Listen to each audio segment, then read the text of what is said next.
உங்களுடைய எல்லா படத்திலையுமே சந்தானம் சார் வந்து ஒரு முக்கியமான ரோல் பண்ணுவாரு. சந்தானம் வந்து ஜெயங்கொண்டான் படம் பண்ணும்போது அவருக்கு 15,000 சம்பளம் ஒரு நாளைக்கு. நானே வந்து ஜெயங்கொண்டான்ல வந்து ஸ்ட்ரகிள் பண்ணி தான் நான் அவரை நடிக்க வச்சேன்.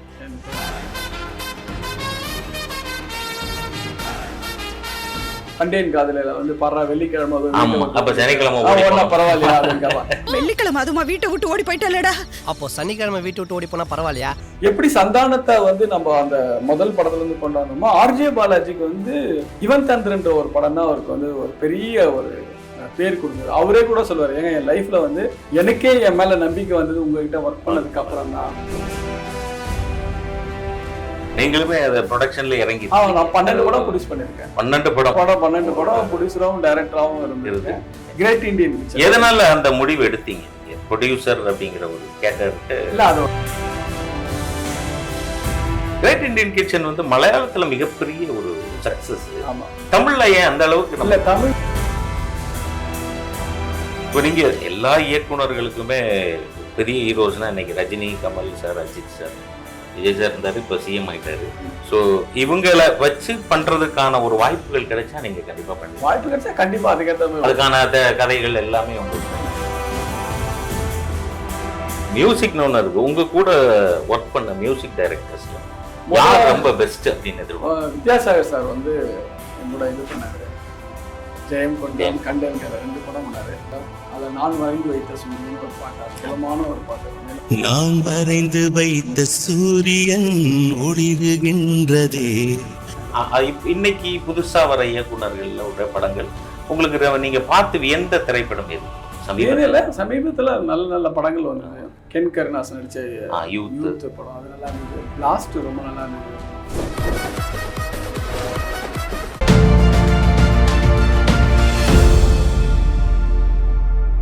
இப்போ உங்களுடைய எல்லா படத்திலையுமே சந்தானம் சார் வந்து ஒரு முக்கியமான ரோல் பண்ணுவாரு.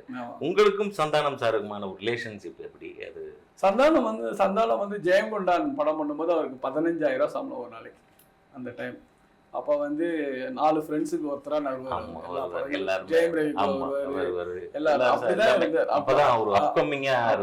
இருந்தாரு.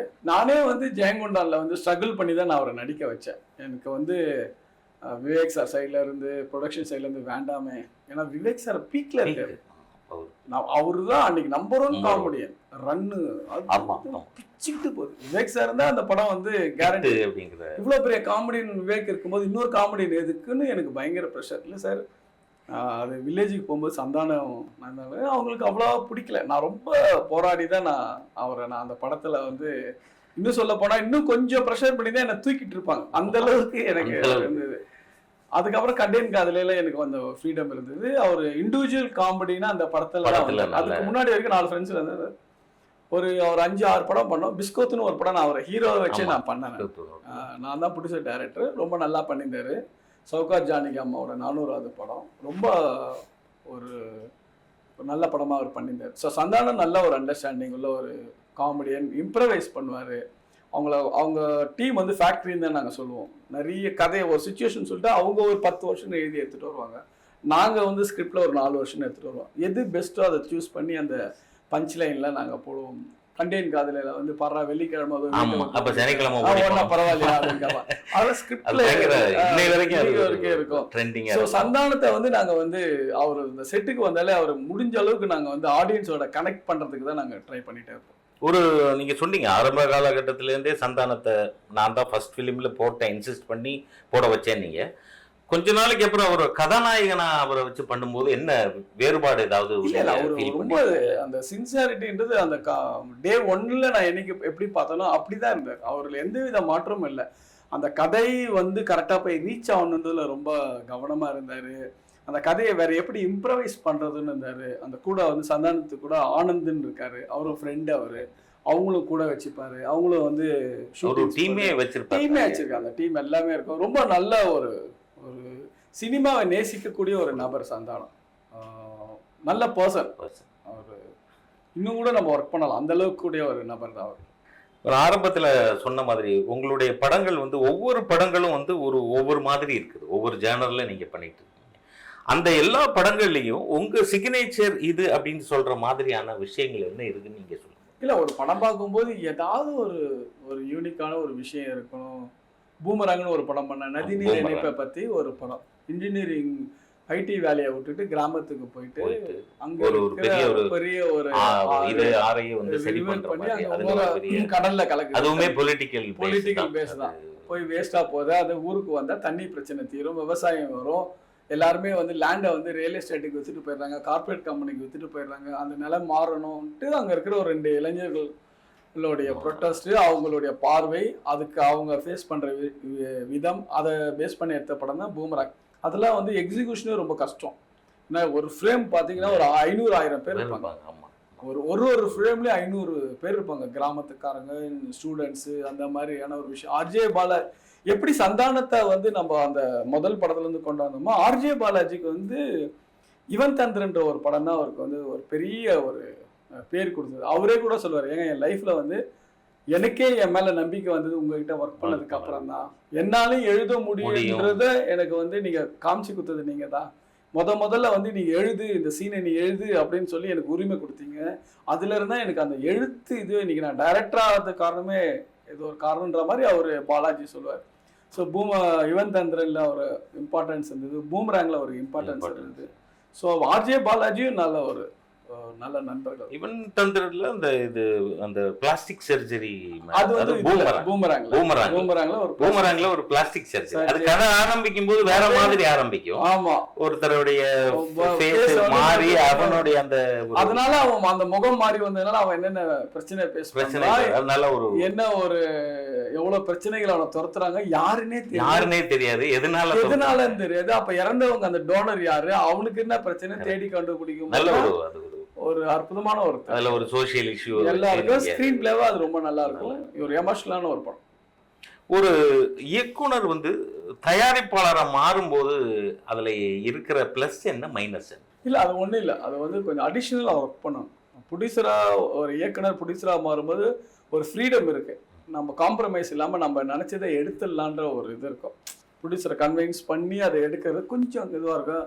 அங்கேருந்து ஒரு ப்ரெஷர் இருக்கும், இல்லை சார் இது வேணான்னு. ஆனால் ஒரு ப்ரொடியூசர் டைரக்டராக இருக்கும்போது ஒரு ஃப்ரீடம் இருக்கும், ஒரு பட்ஜெட் கன்ஸ்ட்ரெயின்ட் இருக்கும். அது கொஞ்சம் வெளியில போவோம். ஆனால் அது நம்ம தான் ப்ரொடியூசர்னும் போது அது கொஞ்சம் கவனங்க இருக்கும்.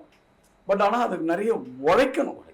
அது வந்து 6 மணி பேக்கப் ஆகிட்டு டைரக்டர் மாதிரி வீட்டுக்கு போயிட முடியாது. 6லேருந்து நைட்டு 12 மணி வரைக்கும் அந்த ஃபைனான்ஷியல் இதுவும் நம்ம பார்க்கணும், எக்ஸ்பென்சஸ் பார்க்கணும், எல்லாத்துலேயும் கவனம் சொல்லணும். அது அடிஷ்னல் வேலை. அது கொஞ்சம் ரொம்ப எக்ஸ்ட்ராடினரியான ஒரு இது வேணும். நீங்களுமே அதை ப்ரொடக்ஷன்ல இறங்கி நான் 12 படம் ப்ரொடியூஸ் பண்ணியிருக்கேன். 12 படம் ப்ரொடியூசராகவும் டைரக்டராகவும் இருந்திருக்கேன். Great Indian kitchen. எதனால அந்த முடிவு எடுத்தீங்க ப்ரொடியூசர் அப்படிங்கிற ஒரு கேட்டருக்கு? இல்ல, அது ஒரு ஆக்சிடென்டா அமைஞ்ச ஒரு விஷயம் தான். இவன் தந்திரன் வந்து ஒரு ப்ரொடியூசர் வந்து அந்த படம் பாதி எடுக்கும்போது அவங்க போயிட்டாங்க. ஸோ நம்மளே அது ப்ரொடியூசர் ஆக சிச்சுவேஷன் ஆகுது. அதை ஆரம்பிச்சு அதுல இருந்து அப்படியே போக ஆரம்பிச்சது. கடைசியா அந்த கிரேட் இண்டியன் கிச்சன் வரைக்கும் பண்ணீங்க. கிரேட் இண்டியன் கிச்சன் வந்து மலையாளத்துல மிகப்பெரிய ஒரு சக்சஸ். ஆமா, தமிழ்ல ஏன் அந்த அளவுக்கு இல்ல, தமிழ்ல ஓடிடில பயங்கர பெரிய ரீச். ஐஸ்வர்யா ராஜேஷ்க்கு மிகப்பெரிய பேரு, ரொம்ப ரீச். ஐஎம்டில வந்து ஒரு 10 இதுல ரேட்டிங்ல. அதுலயுமே கொஞ்சம் ஜியோகிராபிக்கலா நிறைய சேஞ்ச் பண்ணி பர்ஃபெக்ட்டா பண்ணாங்க. ஐஸ்வர்யா வந்து அவ்வளவு நல்லா பண்ணிருக்காங்க. அது பெர்ஃபார்மன்ஸ் நல்ல ரீச். அது வந்து தியேட்டர் கண்டென்ட் இல்ல. அது வந்து காசு கொடுத்து போய் கியூல நின்னு டிக்கெட் வாங்கி படம் பார்க்குற படம் இல்ல. அது வந்து ஒரு ஓடிடி, ஒரு வீட்டில் உட்காந்து நம்ம சேனல்லையும் ஒரு டிஜிட்டல்லையும் பார்க்கக்கூடிய ஒரு படம். நல்ல ரீச் ஆச்சு. அதில் வந்து ராகுலும் சின்மையோட ஹஸ்பண்ட் ராகுலும் நம்ம ஐஸ்வர்யா ராஜேஷும் ரொம்ப நல்லா பண்ணியிருந்தாங்க. பர்ஃபெக்டாக பண்ணியிருந்தாங்க. ரொம்ப நல்ல படம். பாலசுப்ரமணியன் கேமரா. முதல் படம் ஜெயங்கொண்டான்லேருந்து இன்னைக்கு வரைக்கும் அவரு ஃபேண்டாஸ்டிக்காக பண்ணியிருப்பார் அந்த படத்தோட. கேமரா, லைட்டிங்ஸ் எல்லாம் நல்லா இருக்கும். ஏன்னா அது லொகேஷனே ஒரு வீடு தான் மேக்ஸிமம். அந்த படம் மொத்தமே நான் 14 நாள் தான் ஷூட் பண்ணேன். ஒட்டுமொத்த படமே 14 days தான். ஸோ அது நிறைய இன்னைக்கு இருக்கிற டைரக்டர்ஸ் தெரியல. மொத்த படமே 14 தான் அந்த படம். உங்களுடைய இது பார்க்கும்போது நம்ம கார்த்திக் சாரை வச்சு அலங்காரம்னு ஒரு படம் பண்ணது எல்லாமே முடிஞ்சது அப்படின்லாம் நியூஸ்லாம் வந்துகிட்டு இருந்த நடுவில் திடீர்னு கிட்டத்தட்ட 10 வருஷத்துக்கு முன்னாடி இருக்கும்னு நினைக்கிறேன். ஏன் அந்த ப்ராஜெக்ட் திரும்ப ஏதாவது? இல்லை, அந்த அலங்காரம் தான் பூமராங்கா மாறுச்சு. ஓ, அந்த கதை தான்.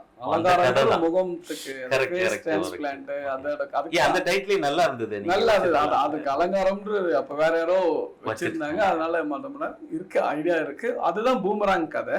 அப்ப கார்த்திக் என்னோட ஜூனியர் தானே. நாங்க மணி சார் ஆமா ஆமா ஸ்கூல்ல கரெக்ட். பண்ணும்போது நீங்க ஸ்கூல்ல நாலா, சித்தார்த், கார்த்திக், சுதா எல்லாமே எங்க கூட என்னோட ஜூனியர் ஒர்க் தானே. பண்ணவங்க. ஸோ அதனால நல்ல ஃப்ரெண்டு கார்த்திக். பண்றதா ஒரு பிளான் இருந்தது. அப்போ வந்து அவர் படங்கள் ஒண்ணு முடியல. அப்போ அதனால லேட் ஆச்சு. அதனால நான் அதர்வா வச்சு பூமராங்னு ஸ்டார்ட் பண்ணி. கார்த்திக் சாருக்கு வேற எதுவும் ஸ்கிரிப்ட் இருக்கா இல்ல உங்களுக்கு? அவரு கொஞ்சம் இதுவாயிட்டாரு, ரெடி பண்ணணும்.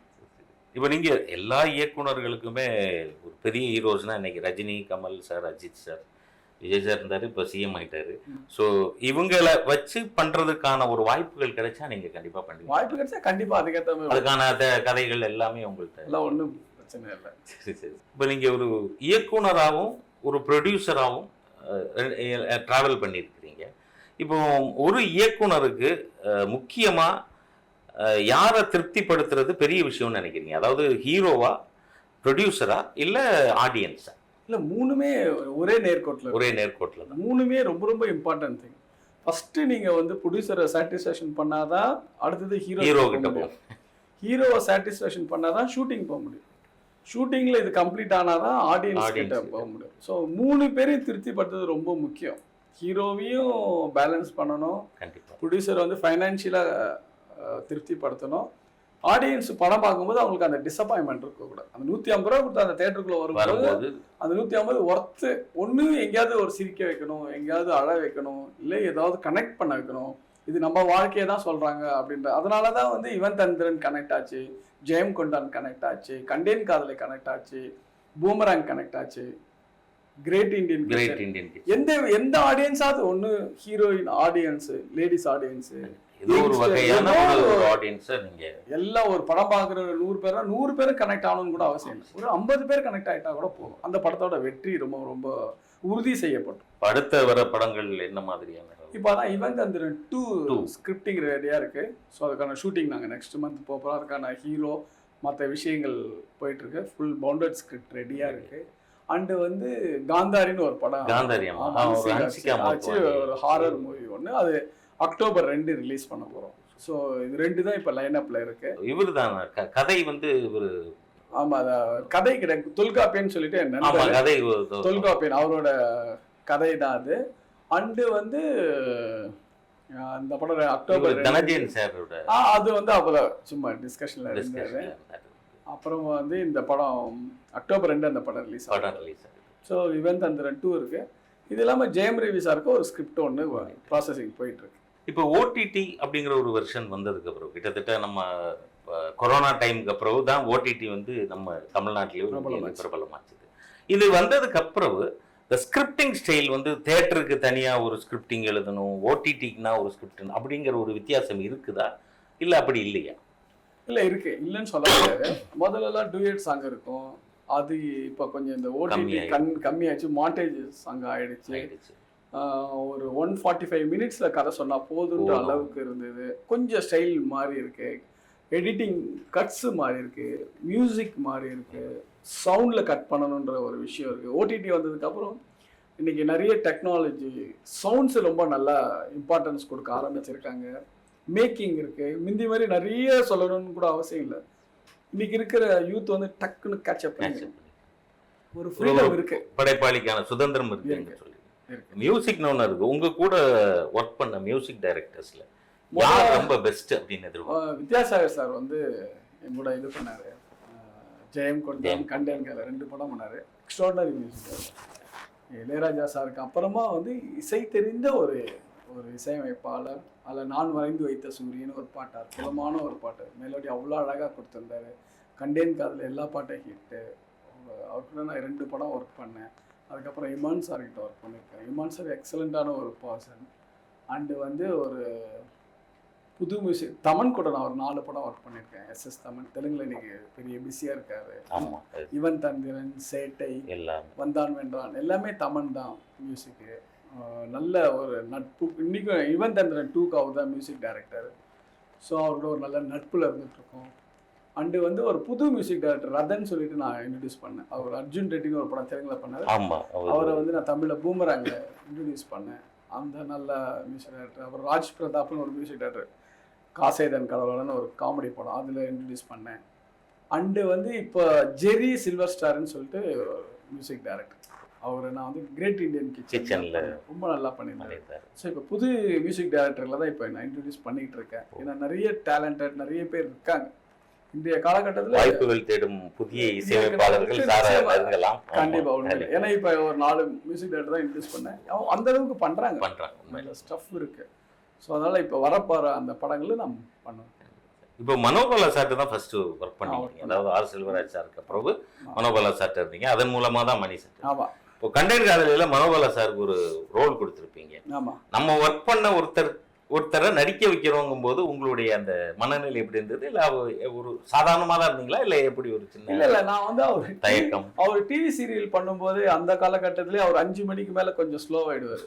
5 o'clock மேலே டேய் நீ டைரக்ட் பண்ணுறாரு, நீ எட்ரா நீ அந்த கொடுத்தாரு. அந்த ஒரு படைப்பு ஃப்ரீடம் கொடுத்தாரு. இந்த 6 மணிலேருந்து ராத்திரி 9 மணி வரைக்கும் டைரக்டரா இருப்பேன் சீரியல்ல. அப்பவே நான் அவரை வந்து சீரியல்லேயே அவரை நான் நடிக்க வச்சிருக்கேன். நடிக்க புதுசு இல்ல, அவர் ரொம்ப அவர் கூட பிறந்த ஒரு பிரதர் மாதிரி தான் அவர் இருந்தாரு. அவருக்கு அங்க அவ்வளோ சண்டை இருக்கும் எங்களுக்குள்ள, அவ்வளோ லவ் இருக்கும், எமோஷனல் இருக்கும். கரெக்டா வந்து அவர் ஆஃபீஸ்ல சமையல் பண்ணுவார். அவரு எங்களுக்குலாம் சமையல் பண்ணி அவரே போடுவார். ஸோ ஒரு இயக்குனரை மீறி ஒரு நல்ல அற்புதமான ஒரு மனிதர், ஹெல்பிங் மைண்ட் உள்ள நிறைய பேர் நம்ம சினிமாவில் நிறைய பேர். நான் மணிரத்னம் சார் கிட்ட சேர்ந்தது அவர் தான் முக்கியமான காரணம்.